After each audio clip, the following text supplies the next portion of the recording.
One more second, please.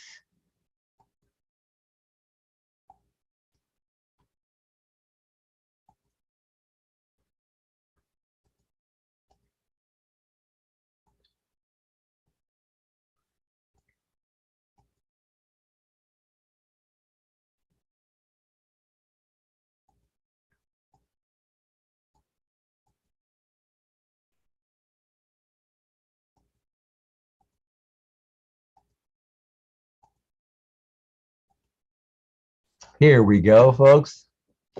Just takes me a minute to get situated. As we mentioned last week, we were in the Birchot HaShachar, the early morning blessings. These blessings traditionally are recited every single day of the year as a wake-up call. And we mentioned that one element of these early morning blessings is awareness of the individual. But another element of these early morning blessings is awareness of how the individual interacts with the community, other people in the world, and the world itself. Core to Hebrew culture and Hebrew language and Israelite tradition and Jewish theology is that one person, any person, every person is in one way or another connected to and interacting with and responsible to and for other people on the planet. Being a hermit would fly in the face of everything Israelite, everything Jewish. And Hebrew as a language is a reflection of these cultural values. So here we are at the top of this page, and the early phrase should be familiar to you by now. Baruch atah Adonai Eloheinu melech haolam matir asurim, which literally means breaking the chains of those bound. Breaking the chains of those bound. In a literal sense, it would mean that somebody who's wearing chains or shackles who needs to be freed will be freed, and God is going to bring that about. In a symbolic way, it would mean that somebody who is weighed down by an emotional or psychological or personal burden would also be freed of those chains. And we as Israelites, we as descendants of the people of Israel, are to be involved in that process. So every morning, every day, if you and I interact with somebody who is bowing under the weight of some kind of a shackle, we must do our very best to break those shackles. The next phrase, Baruch atah Adonai Eloheinu melech haolam Zokef, Kifufim. Kifufim is a strange word. Kifufim literally means bent over, bowed down, weighing, having a burden, weighing one's back over on the shoulders and the back, bend over. Zokef literally means to stand up. Literally means standing up with a straight back, a straight spine. So in the literal sense, Zokef Kifufim could refer to, in the morning service, we've gotten up, perhaps we had a hard day, perhaps we didn't sleep well, and our back is a little bit complaining, and perhaps we just feel a little twinge. We can't quite stand up straight. So Kef Kifufim means, oh, blessed are you, God, who helps us all to stand up straight. And the older I get, the more I understand the importance of having a zakuf, a straight up posture, as opposed to a kifuf, a bent over posture. But obviously on a symbolic level as well, this would refer to helping somebody who is, again, bearing some type of a burden upon personal shoulders of the mind, of the spirit, and someone is bent over. And we call forth in prayer that God will reach out and come to the aid of somebody and help that person to stand up straight again. And likewise, just as Matir Asurim refers to breaking the chains of those who are bound, so Kef Kefufim is a call for you and me to reach out to people in our community, nearby, people whom we know, or people whom we don't know. And in some way, if somebody's bent over, kafuf, bent over, we wish to zokev, help that person to stand up. So Matir Asurim and Zokev Kefufim, both recited every morning, are calls for us to make a difference in our world. Baruch atah Adonai Eloheinu melech ha'olam roka ha'aretz al hamayim roka ha'aretz al hamayim. Literally, extending or stretching the earth out upon the waters. Obviously, our ancestors 2,000 years ago did not know about plate tectonics, but we do. But Rokaha arts could be understood as placing and stretching the material that makes the earth itself and placing it upon the oceans, which is really a fascinating idea. And I think it also draws our attention to the act of creation described in the book of Genesis.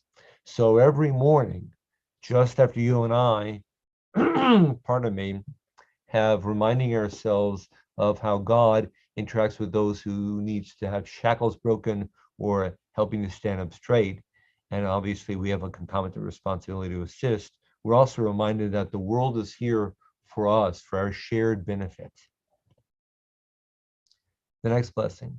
Baruch atah Adonai Eloheinu melech ha'olam hamechin mitz adei gaver.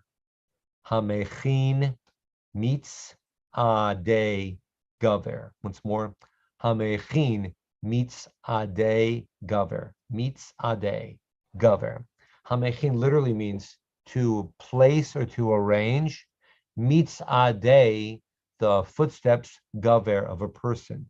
Literally, blessed are you, God, who helps put the footsteps of a person out onto the ground.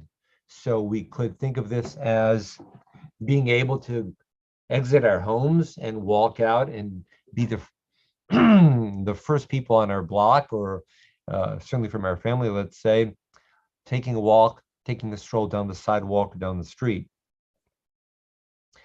Literally refers to placing one's feet and hoping that the bones and the muscles and the organs and the nerves are all working together so that we can take our steps in the morning on our feet, walking well. Symbolically, it also means to guide us upon our life's path. So many of these blessings have a psychological or a spiritual or a symbolic meaning along with a physical meaning, which is a great way of waking us up in a mindful manner. Baruch atah Adonai Eloheinu melech haolam she'asa li kol sarki. Sarki. This is a dash or a hyphen between the two words. Kol sarki. Blessed are you, God, our God, ruler of the universe, who has provided for all of my needs, or literally who has made or done all of my needs. All of my needs. So my needs are everything from being freed of shackles, being able to stand up straight, being able to make a difference in the lives of others, walking out upon the earth at the very beginning of my morning and knowing my needs are being met by being able to take my steps. Sha'asa li kol tzarki. These last two blessings, and then we'll get to the final. These last two blessings are collective and are shifting away from the individual and more to the community of Israel. We have Yisrael and Yisrael. Baruch atah Adonai Eloheinu melech haolam ozer Yisrael bigvura. Ozer Yisrael bigvura. Literally, Blessed are you, God, our God, sovereign of the universe, who girds Israel with strength, who girds Israel with power. And it's symbolic of, of placing a belt of strength upon one's midsection. There is a suggestion from those who've studied history, although we can't be certain, that perhaps when people were putting on their pants and tightening a belt, they might have said this, Ozer Yisrael Bigvura, who girds Israel with strength. We're able to go out, we're fully dressed, but we have strength as well. And perhaps it's symbolic, perhaps it's physical, actual strength. The next to last blessing, Oter Yisrael Betif Ara, Oter Yisrael Betif Ara, literally crowning Israel with glory, crowning Israel with glory. This would be the word Oter used for a coronation. This little blessing is putting forth the message that all of Jews, all of Israel, has a crown placed upon him or her every single day by God. That God is crowning every individual Jewish person with glory as we walk out the door and we start our day. What an amazing idea that God takes the time to crown each individual Israelite with glory before starting the day. Baruch atah Adonai Eloheinu melech haolam hanotein la ya'ef koach. Hanotein la ya'ef koach. There have been different versions of these early morning blessings, and sometimes this blessing has been here, sometimes this blessing is placed elsewhere. After the last two blessings, which are Ozer Yisrael and Oter Yisrael. Literally, blessed are you, God, our God, sovereign of the universe, who gives strength to the weary. Who gives strength to the weary.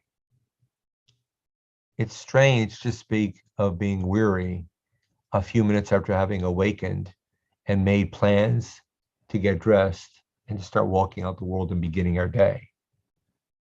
And of course, we all move a little slowly in the morning. Perhaps that's referring to this element, but I think it digs deeper.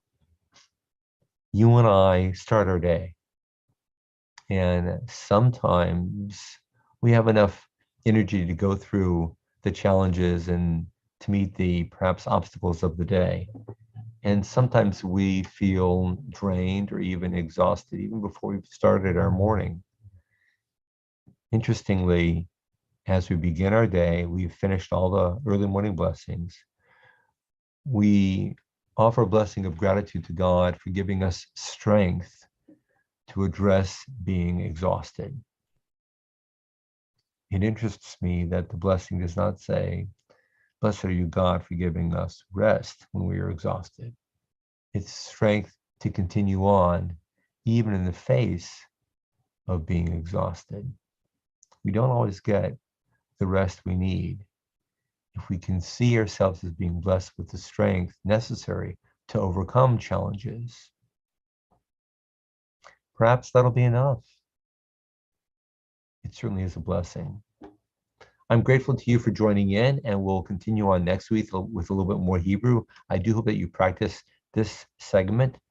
May you be blessed, and may you know that from the prayer perspective of Israelite and Hebrew tradition and literature, heritage, and culture, God is as close as you and I will allow and welcome God to be. Until we see each other again, Litrot, Shalom.